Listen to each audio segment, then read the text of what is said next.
গত 16 জানুয়ারি বেলডাঙ্গায় পরিযায়ী শ্রমিকের রহস্য মৃত্যুকে কেন্দ্র করে যে ব্যাপক অশান্তি ও তাণ্ডব চলেছিল তার তদন্তের ভার নিল এনআইএ। কেন্দ্রীয় স্বরাষ্ট্র মন্ত্রকের নির্দেশে আজ শনিবার সকালে 8 সদস্যের একটি বিশেষ দল বেলডাঙ্গা থানায় পৌঁছায়। শনিবার সকালেই তদন্তকারী দলটি বেলডাঙ্গা থানায় গিয়ে আগের সমস্ত মামলার কেস ডায়েরি ও নথিপত্র সংগ্রহ করে।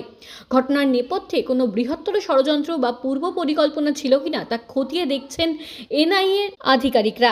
এই ঘটনায় রাজ্য পুলিশ ইতিমধ্যেই 36 জনকে গ্রেফতার করেছিল। এনআইএর বিশেষ দলটি ধৃতদের ভূমিকা এবং ঘটনার ভিডিও ফুটেজ ও সিসিটিভি ফুটেজ খতিয়ে দেখবে বলে সূত্রের খবর।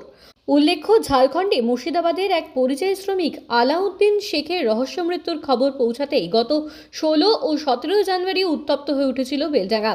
জাতীয় সড়ক ও রেল অবরোধ থেকে শুরু করে দফায় দফায় ভাঙচুর ও অশান্তি চলে। কলকাতা হাইকোর্ট আগেই জানিয়েছিল কেন্দ্রীয় সরকার চাইলে এই ঘটনায় এনআইএ তদন্ত শুরু করতে পারে। সেই মতো শুক্রবার স্বরাষ্ট্র মন্ত্রকের নির্দেশের পর আজ সকালেই বেলডাঙ্গায় সক্রিয় হল কেন্দ্রীয় এই গোয়েন্দা সংস্থা।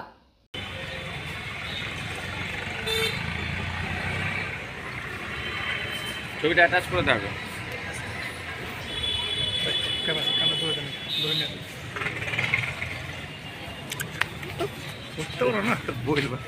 কথা বলে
ছবিটা অ্যাটাচ করে থাকবে।